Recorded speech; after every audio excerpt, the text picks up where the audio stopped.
নমস্কার বন্ধুরা, আবার চলে এসেছি একটা নতুন রেসিপির সাথে। আশা করি বন্ধুদের রেসিপিটা অনেক ভালো লাগবে। আজকে আমি আবার নিয়ে এসেছি রাত্রে বেঁচে যাওয়া ভাত দিয়ে একটা নতুন রেসিপি। শুরু থেকে শেষ পর্যন্ত সঙ্গে থাকার অনুরোধ রইল। আজকে বানাবো আমি ভাত দিয়ে কি করে সবজি দিয়ে পরোটা তৈরি করা হয়, সেটাই আপনাদের সঙ্গে শেয়ার করব। আপনারা যদি আমার চ্যানেলে নতুন হয়ে থাকেন, চ্যানেলটাকে সাবস্ক্রাইব করবেন আর প্রথমে ভিডিওটা পাওয়ার জন্য বেল আইকনটা প্রেস করবেন। এখানে আমি একটা মিক্সির বড় জার নিয়ে নিয়েছি, আর এইখানে আমার এক বাটি ভাত বেঁচেছে। আমি এইটাকে এর মধ্যে ঢেলে নিয়ে আমি পিষে নিয়ে আসব।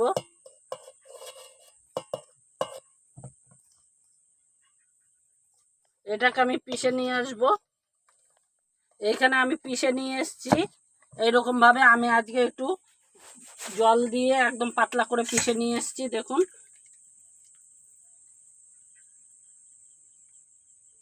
এইখানে আমি একটা হাফ বাঁধাকপি কুচিয়ে নিয়েছি এরকম সরু সরু করে। আমি এইটা এর মধ্যে দিয়ে দিচ্ছি। যাদের নাকি সুগার আছে তারা তো ভাত খেতে পারে না, কিন্তু এইভাবে যদি অল্প একটু ভাত দিয়ে এরকম করে করে খেতে পারেন তাহলে পেটটাও ভরে। এখানে বন্ধুরা আমার এইটা ছোট হয়ে যাচ্ছে, সেজন্য আমি অন্য একটাতে ট্রান্সফার করে নিচ্ছি।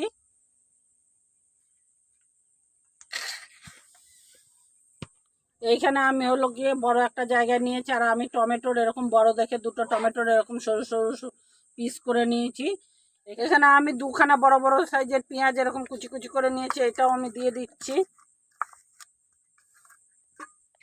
এখানে আমি হলো গিয়ে একটার মতন গাজর এরকম গ্রেট করে নিয়েছি, কারণ গাজরটা একটুখানি শক্ত থাকে বলে সেজন্য এরকম কুচি কুচি করে গ্রেট করে নিয়েছি। এইখানে আমার যাহাতক সবজিটা অনেকটা, তার জন্য আমি কিন্তু 2 প্যাকেট ম্যাগি মশলা নিয়েছি। এইটা যদি দেওয়া যায় কিন্তু পরোটার স্বাদই আলাদা হয়, আমি দিয়ে দিচ্ছি।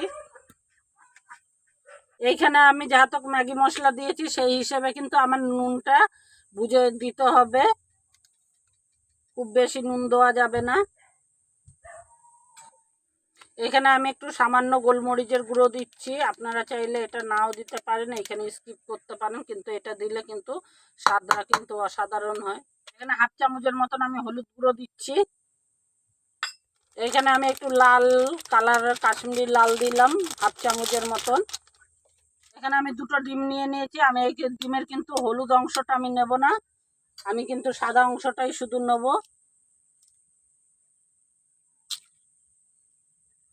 এখানে আমি আলাদা করাটা দেখাতে পারছি না, টপ করে পড়ে গেছে বলে, সেই জন্য আমি এইখানে ডিমের সাদা অংশটা দিয়েছি, আর এই হলুদ অংশটা কিন্তু আমি আলাদা করে রেখে দিলাম, এটা অন্য কোনো পরে কাজে লাগাতে পারবো।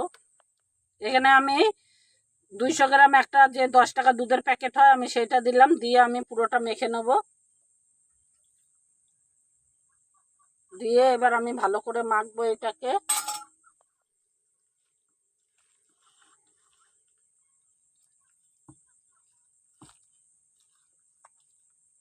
এইভাবে কিন্তু একবারে ভালো করে মিশিয়ে মেখে নিতে হবে, ওপর নিচ করে পুরো উল্টে পাল্টে যদি মেখে নেওয়া যায় তাহলে সব সবজিগুলো একসাথে কিন্তু হবে। আর এখানে আমি কিন্তু কোনো ইসে নিইনি, এইখানে সব পুষ্টিকরই খাবার নিয়েছি। এটা যদি সকালবেলা বাচ্চাদের টিফিন বক্সেও যদি এইভাবে তৈরি করে দেন খুব সহজেই কিন্তু হয়ে যায়।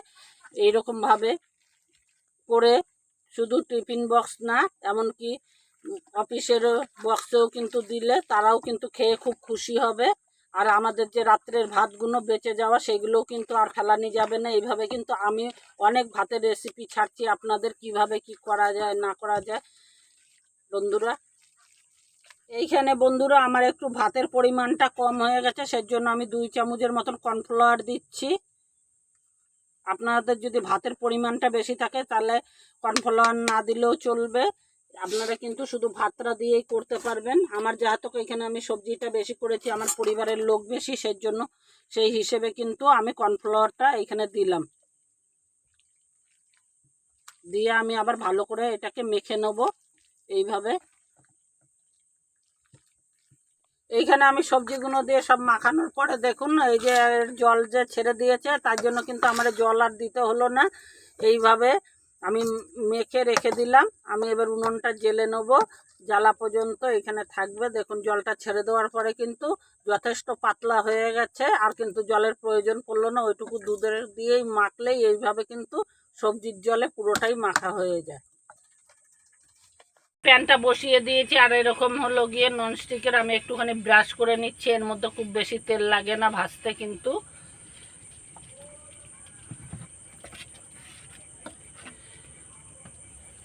আমি এর মধ্যে 1 হাতা পরিমাণ দিলাম, 1.5 হাতার মতন দিচ্ছি, দিয়ে আমি এটাকে এইভাবে ছড়িয়ে দেবো।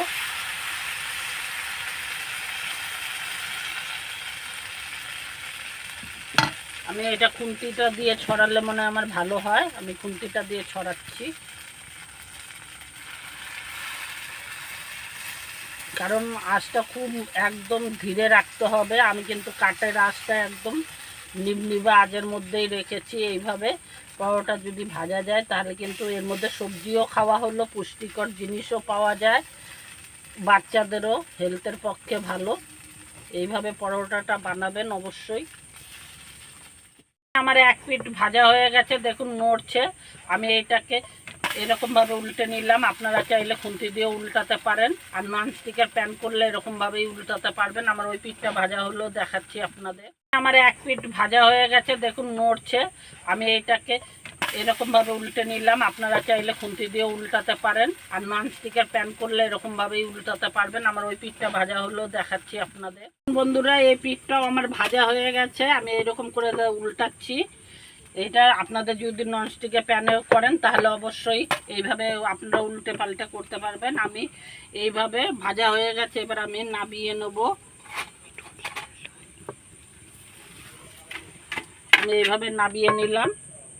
আপনাদের বোঝার সুবিধার জন্য আমি আরেকটাও দিয়ে দিলাম, আমি দিয়ে দেখাচ্ছি। দেখুন এটা একটুখানি পরোটাটা মোটা করেই করতে হবে, কারণ কি মোটা করে করলে আপনাদের পক্ষে উল্টানো বা করার সুবিধা হবে। এটা ঝাতক রাত্রে বেঁচে যাওয়া ভাত দিয়ে, সেজন্য পরোটাটাকে এইভাবে যদি আপনারা করেন তাহলে কিন্তু করতে আপনাদেরও সুবিধা হবে। দেখুন বন্ধুরা এখানে কারেন্টটা চলে গেছিলো, ওই জন্য আমি ওইটা নামিয়ে ফেলেছি, আবার একটা নতুন করে দিয়েছি। আমি সেইটা উল্টানো দেখালাম। আমি এরপরে আর পারছি না দেখাতে, কারণ আমাদের এখানে কারেন্টটা চলে গেছে। এইভাবে আমি সব ভেজে নেব। বন্ধুরা রাত্রে বেঁচে যাওয়া ভাত দিয়ে কত সুন্দর পরোটা হয়, বাচ্চার থেকে বড় সবাই খেতে পারবে। একদম নরম তুলতুলে, দেখুন পুরো নরম তুলতুলে হয়। আর আমি ছিঁড়েও দেখাচ্ছি, দেখুন সবজি দিয়ে কিন্তু এইভাবে করলে একদম নরম তুলতুলো। ও যাদের দাঁত নেই তারাও কিন্তু খেয়ে নিতে পারবে এটাকে। দেখুন এতটাই সফট। এরকম সহজ সহজ রেসিপি পেতে আমার চ্যানেলটাকে সাবস্ক্রাইব করবেন, বন্ধুদের সঙ্গে অনেক শেয়ার করবেন, লাইক দেবেন, কমেন্টে জানাবেন আমার রেসিপিগুলো কেমন লাগছে, আর আপনারা কি দেখতে চান রেসিপি সেটা যদি কমেন্ট করে জানান তাহলে আমি দেখাবো সেই রেসিপিগুলোই আপনাদের সামনে নিয়ে আসবো। আর সবাই ভালো থাকবেন, সুস্থ থাকবেন।